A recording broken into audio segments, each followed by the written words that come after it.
Estamos começando mais um programa espírita aqui na Web TV Espiritize, Philos Off.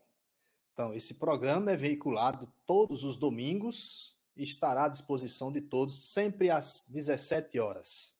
Eu convido a todos a refletir comigo sobre um tema bastante interessante e pertinente para os dias atuais, que é a lei de conservação e a ética, o aborto e o direito à vida. Nós vimos, dias atrás, algumas pessoas e alguns canais de televisão e a própria mídia, de uma forma geral, abordar um tema bastante interessante sobre um aborto que ocorreu, né, e sobre um estupro que ocorreu, melhor dizendo, em uma criança de 10 anos. E é sobre isso também que nós vamos conversar hoje. Bem, como o próprio tema diz, a lei de conservação e a ética. Vamos pegar primeiro pela lei de conservação. Ele estaria ajudando a preservar a espécie ou ele simplesmente extinguiria a espécie humana? Se nós pensarmos, de alguma forma, o ser humano agindo assim, ele chegaria um certo momento que a sociedade humana seria extinta. Então, cabe a Deus, nesse caso, instituir algumas leis que não são leis escritas, mas são leis que devem ser compreendidas de forma moral e de forma racional. Portanto, é sim um direito, um dever do ser humano preservar a espécie. Mas vamos tratar também sobre a ética. Ao falar de ética, seria impossível não discutirmos sobre a moral, que muitas pessoas não compreendem da mesma forma e outras compreendem como se fosse a mesma coisa. Na verdade, nós temos aí uma grande diferença. A ética seria o caráter, seria o modo de agir das pessoas dentro de uma sociedade. É como se disséssemos que não há um código escrito em lugar nenhum. A ética, ela sempre está embasada naquilo que você pensa como verdadeiro, naquilo que você pensa como racional, como algo que precisa ser levado em conta do ponto de vista da moral mais, vamos dizer assim, moral mais sublime. Pegamos aí o pensamento de Kant, quando ele vai falar sobre a ética da moral. Ou seja, faça aos outros aquilo que os outros gostariam que fizesse com você. Então, dentro desse ponto de vista, nós vamos observar que há uma certa reflexão que precisamos fazer quando nós falamos sobre ética e quando falamos sobre moral. A moral, ela vem da palavra ethos, da mesma forma que ethos, que é a ética, há uma certa diferença, que é o caráter, o modo de agir, mas o ethos, que define aí o mores. O mores seria mais aquela questão ligada aos costumes de uma sociedade que muda no decorrer do tempo. Então, a moral seria um código prescrito desde os tempos antigos que até hoje ainda existe. Então, possivelmente você já deve ter ouvido falar sobre a pessoa atentou sobre a moral e os bons costumes. Ou seja, a pessoa atentou sobre a moral e os bons costumes. Isso indica que ela feriu os códigos existentes daquela determinada sociedade. Essa moral, ela sempre vem sofrendo alterações no decorrer das sociedades. Vamos pegar aqui a moral existente dentro da civilização islâmica. Por exemplo, a mulher, se ela for pega em adultério, ela pode ser condenada à morte. Mas do ponto de vista ético, isso seria algo imoral para outra sociedade. Mas para aquela sociedade, do ponto de vista moral, diante dos códigos vigentes nessa sociedade, é perfeitamente aplicável, não incorrendo aí o homem, ou aquele que praticou a ação, nesse caso, crime algum. Vamos dar seguimento a essa frase de Epicuro. Não há nada de terrível na vida para quem está perfeitamente convencido de que não há nada de terrível em deixar de viver. Epicuro, ele nasce na ilha de Samos, na Grécia, 341 a.C. É importante fazermos uma reflexão sobre esta frase, esse pensamento de Epicuro, porque no decorrer da nossa existência, nós sempre temos algo a corrigir.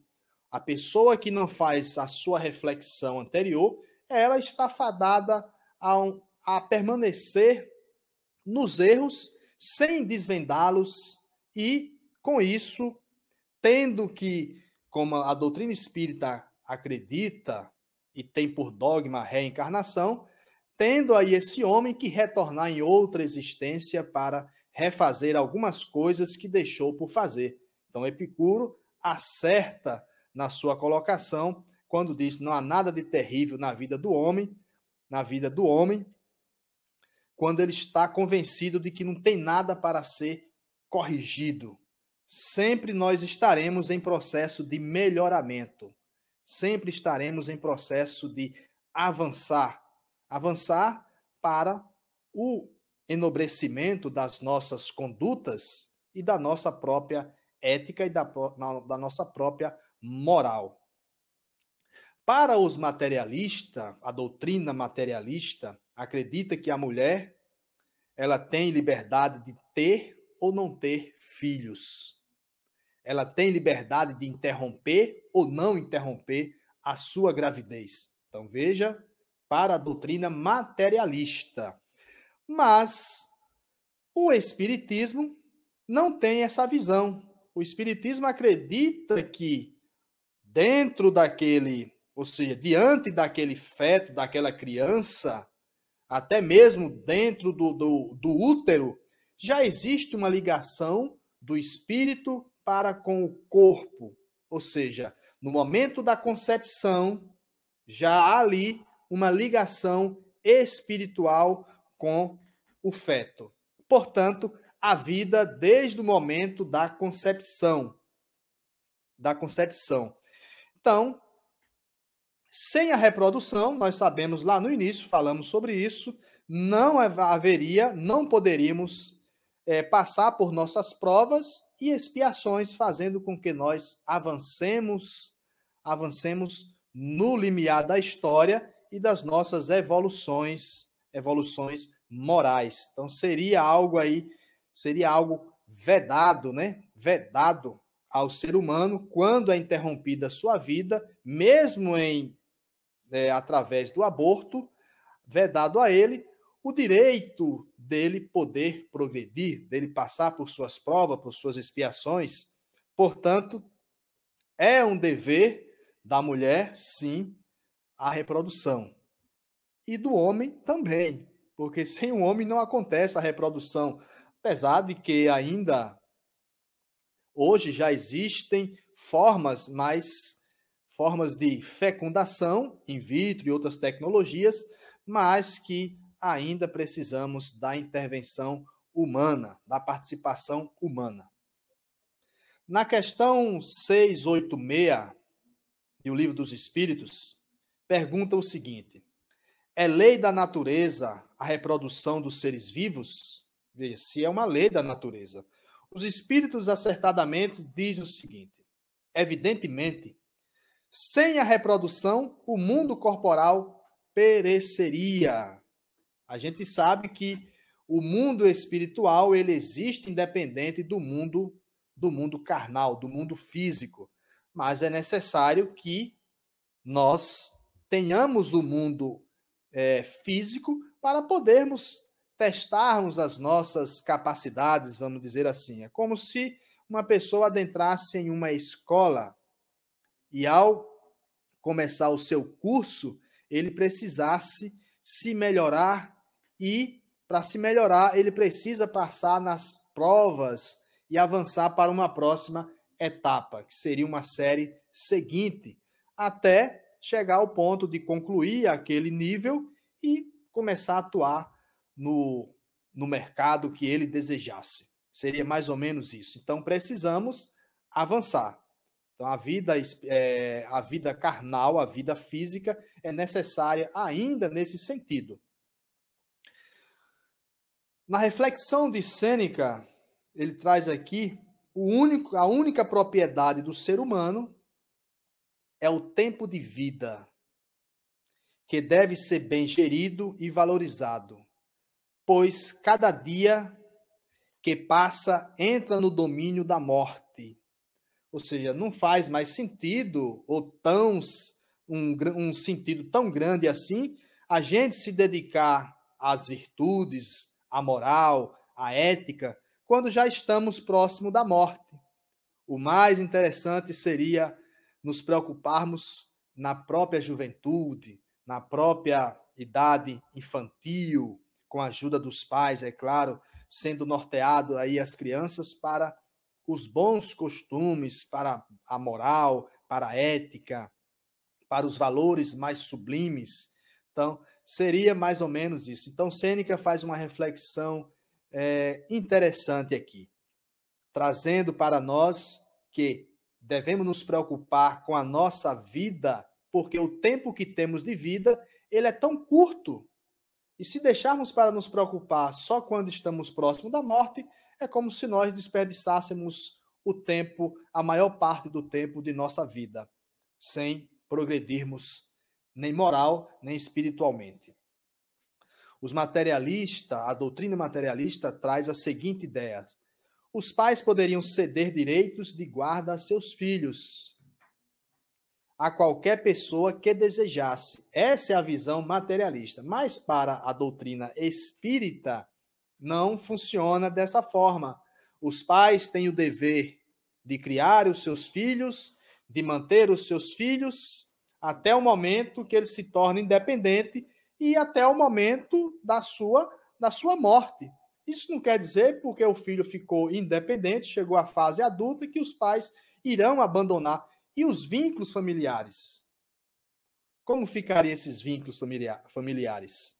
Então, tanto os pais têm essa responsabilidade, quando o filho está em fase infanto-juvenil, na fase criança, na fase adulta, mas quando os pais chegam na velhice, cabe aos filhos o dever de agora trabalhar para os pais, se os pais não têm o sustento devido.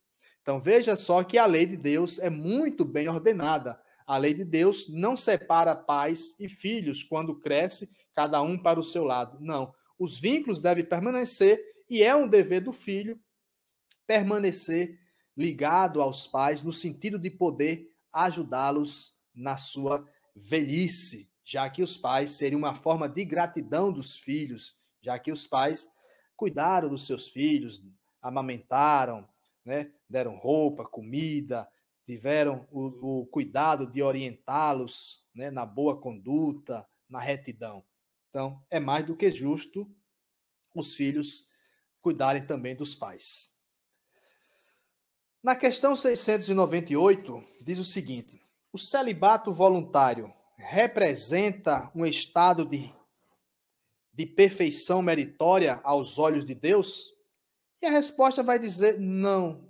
E os que assim vivem por egoísmo desagradam a Deus e enganam o mundo. E a gente sabe que Deus, quando a pessoa decide, né, levar uma vida celibatária, simplesmente por um capricho pessoal, individual, sem ter um objetivo maior por trás disso, aquele celibato não tem um objetivo moral maior que faça ligar-se com Deus. Não é isso, não é a purificação do corpo unicamente que vai fazer com que a gente se ligue a Deus. Seria a nossa prática no bem. Mas Deus, ele analisa todas as coisas com muito cuidado e com muito critério, mais do que as leis humanas, mais do que o critério humano, porque as leis de Deus, elas são perfeitas, então analisa tudo de forma perfeita também. Deus sempre julga as intenções, mas não deixa de julgar as ações. Porque se julgasse somente as intenções, nós poderíamos dizer que vale tudo para se chegar a um objetivo que a gente deseje. E não pode ser assim. Então, a infância é interessante porque é nesse momento que os pais devem cuidar dos filhos, devem orientar seus filhos para que eles possam ter uma boa educação, valores. A gente percebe uma sociedade hoje um pouco deturpada, um pouco esquecida, como se os pais e os filhos andassem de forma independente, esquecendo os pais que eles têm um dever de orientar os seus filhos. Estamos chegando nas questões que nós vamos tocar. A gente fez assim uma introdução, na verdade, um desenvolvimento para chegar nessa questão mais pertinente, que é sobre a gravidez na infância e o aborto. Mas antes disso, vamos aqui ler a questão 761 para fundamentar a nossa ideia. A lei de conservação dá ao homem direito de preservar sua vida.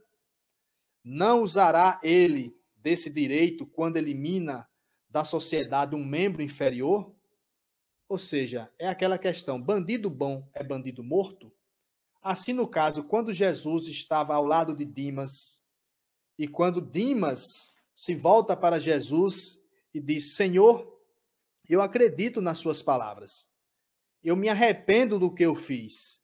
Jesus poderia muito bem, se o bandido bom é o bandido morto, Jesus poderia muito bem virar as costas para Dimas e dizer, não, Dimas, você pecou, então você vai ser responsabilizado com a sua morte. Deus não tem nada a ver com você. Pelo contrário, Jesus olha para Dimas e diz, hoje mesmo estará comigo no paraíso. Veja só, Jesus oferece a Dimas uma outra forma de reparar os seus erros. Dizer que tudo que ele fez, a vida que ele levou, ele tem uma nova oportunidade de reparar. É nesse sentido, e não ter Dimas ali o perdão absoluto de tudo que ele cometeu. A colocação de Jesus ela é muito racional, mesmo usando de metáforas que algumas pessoas às vezes compreendem de outra forma, mas que a gente respeita. Mas aqui a resposta dos espíritos, há outros meios de ele se preservar do perigo, que não é matando. Ademais, é preciso abrir e não fechar as portas ao criminoso, deixar que o criminoso tenha a chance do arrependimento. Então, essas são as palavras dos venerandos espíritos com relação à lei de conservação. Então, a resposta do livro dos Espíritos, a questão 761, é exatamente assim. Há outros meios de ele se preservar do perigo que não seja matando o indivíduo. Ou seja, os Espíritos estão dizendo que há outros meios. Quais os outros meios? Nós temos aí a prisão, nós temos aí a educação, precisamos olhar a origem do problema que levou a pessoa a ser um assassino, a ser um delinquente. E nós não vamos entrar muito nessa discussão, podemos retornar isso em outro momento, mas deixamos aqui que a educação é um bom caminho para evitar muitas coisas. Ademais, é preciso abrir e não fechar a porta ao criminoso. Ou seja, é preciso que nós demos, a oportunidade do criminoso se arrepender. Essa é a colocação de Jesus. É preciso que oferecemos a outra face, o outro lado. E na questão 356b, segue-se daí, aí chega a nossa questão agora. Segue-se daí toda criança que vive após o nascimento tem forçosamente encarnado em si um espírito? Ou seja, aquilo que nós abordamos lá no início. Evidentemente que sim.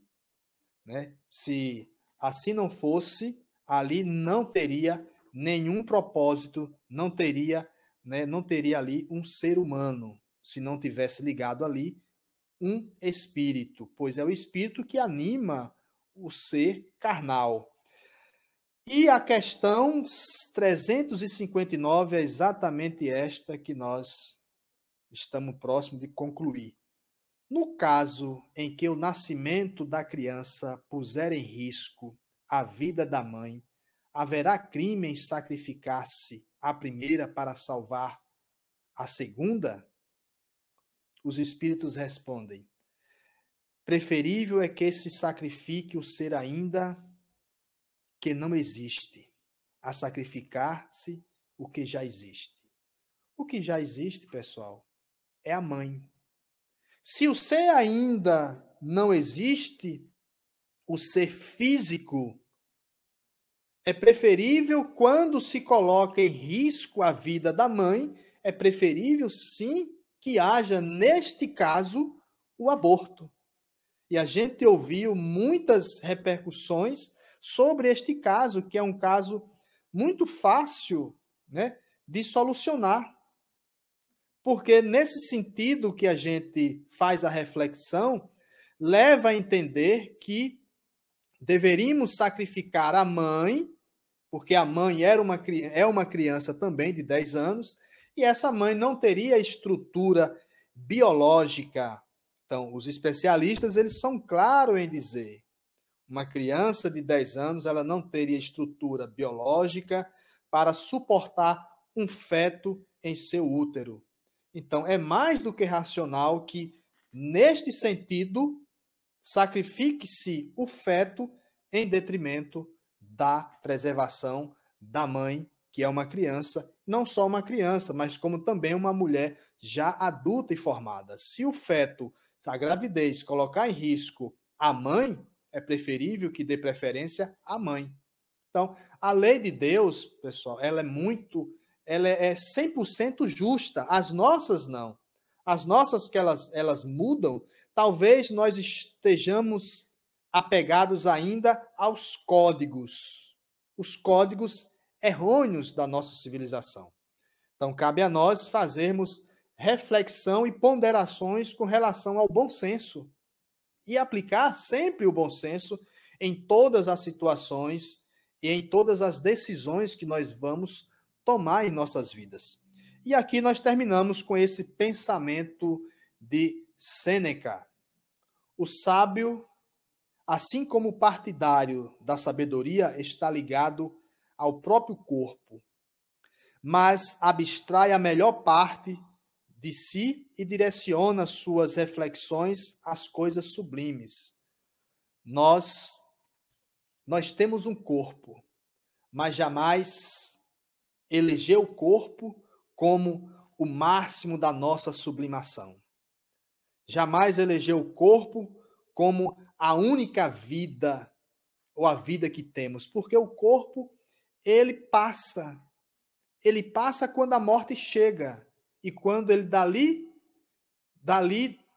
após a morte, há uma putrefação do envoltório físico, mas neste momento há uma sublimação e uma superioridade do espírito que permanece vivo e para sempre. Então, o que pensa é o espírito e não o corpo.